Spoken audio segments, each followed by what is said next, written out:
चलिए अब आगे बढ़ेंगे और अब बात करेंगे बीजेपी का विपक्ष पर बड़ा हमला। दरअसल अनुराग ठाकुर ने कहा प्रेस कॉन्फ्रेंस करते हुए कि हार के बाद कांग्रेस इलेक्शन कमीशन पर सवाल उठाती है, कांग्रेस आत्मनिरीक्षण नहीं करती है, कांग्रेस के पास हंगामा करने के अलावा और कुछ नहीं है। दरअसल आपको याद होगा इसके पहले राहुल गांधी की तरफ से एक प्रेस कॉन्फ्रेंस की गई थी बाकायदा, और उस प्रेस कॉन्फ्रेंस में इलेक्शन कमीशन पर कई सारे आरोप लगाए थे, ईवीएम पर कई सारे आरोप लगाए थे। उन्हीं आरोपों का जवाब यहां पर अनुराग ठाकुर की तरफ से दिया गया। क्या कुछ कहा गया, सुनाते हैं आप।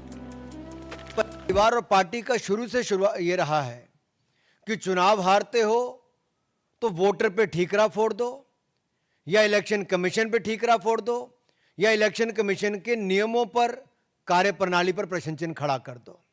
इंदिरा गांधी जी ने तो यहां तक कह दिया कि मतदाता मूर्खों का टोला है। Indira Gandhi said voters a bunch of फूल्स।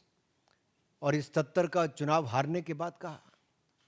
1999 में जब राजीव गांधी जी हारे तो उन्होंने बैलेट पेपर पर ठीकरा फोड़ दिया। वो उस समय कहते थे इलेक्ट्रॉनिक मशीन लाओ, आज उनके सुपुत्र राहुल गांधी जी कहते हैं कि भाई ईवीएम बंद करो, वापस बैलेट पेपर पे जाओ। और ये एक के बाद महाराष्ट्र, हरियाणा, दिल्ली, अनेकों राज्यों और देश में 3 बार लगातार चुनाव हारने के बाद, 90 चुनाव हारने के बाद राहुल गांधी जी आरोप प्रत्यारोप पर लगातार जारी हैं। अब इनका मॉडस ऑपरेंडी क्या है राहुल जी का?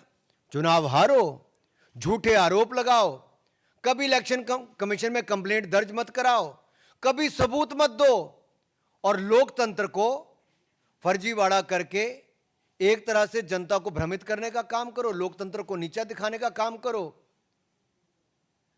मेरा राहुल गांधी से सीधा सवाल है, किस बात का डर है राहुल जी? शपथ पत्र नहीं देते, सबूत नहीं देते, झूठे आरोप लगाकर भाग जाते हो, और यही आपका तरीका हो गया है। भ्रम फैलाया चुनाव के समय संविधान का लेकर, आज संवैधानिक संस्थाओं पे प्रश्न चिन्ह खड़ा करते हो। और ये देखिए शूट एंड स्कूट का इनका पुराना है। इलेक्शन कमीशन ने राहुल गांधी जी को बुलाया, वोटर रोल इशू पे नहीं गए। उनको कहा एविडेंस दे दो, बार बार कहा, नहीं दिया राहुल गांधी जी ने और कांग्रेस पार्टी ने। और यहां तक कि representation of peoples act, RP act में अगर देखें सेक्शन 80 में, तो नो इलेक्शन पिटिशन फाइल की इनके किसी भी नेता ने, किसी चुनाव लड़ने वाले ने। और अगर आप दाहिनी ओर देखेंगे तो इंडियन नेशनल कांग्रेस और आरजेडी को, ये पूरा चार्ट देखिए आप ध्यान से। इलेक्शन कमीशन आज 13वां दिन हो गया लगातार बिहार में, वहां तो इनकी कोई इस तरह की बातचीत नहीं है, खुले मन से इलेक्शन कमीशन बात सुन रहा है, बिहार के लोगों को कोई दिक्कत नहीं है। लेकिन जब इनके पास बिहार में मुद्दा कोई नहीं बचा, चुनाव में जाने से पहले हार स्वीकार कर ली, तो अब झूठे आरोप लगाते हैं।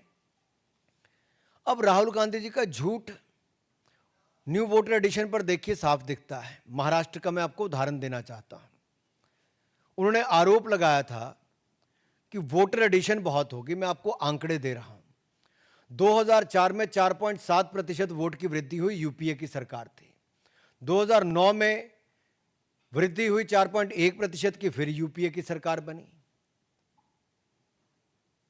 अब उस समय महाराष्ट्र में किसकी सरकार थी? इन्हीं की थी भाई। लेकिन जब 2019 और 24 की बात आई तो 1.3% और 4.4%, और 2014 में मात्र 3.4%। ये कम है 2004 और 2009 से। तो मैं राहुल गांधी जी से पूछना चाहता हूं और विपक्ष से पूछना चाहता हूं, क्या आपने उस समय वोट चोरी की थी, वोट फर्जीवाड़ा किया था? चुनाव आपने वैसे जीता था। आप देश के मतदाता को नीचा दिखाने का कांग्रेस पार्टी काम कर रही है। अपमान कर रहे हो आप देश के मतदाताओं का।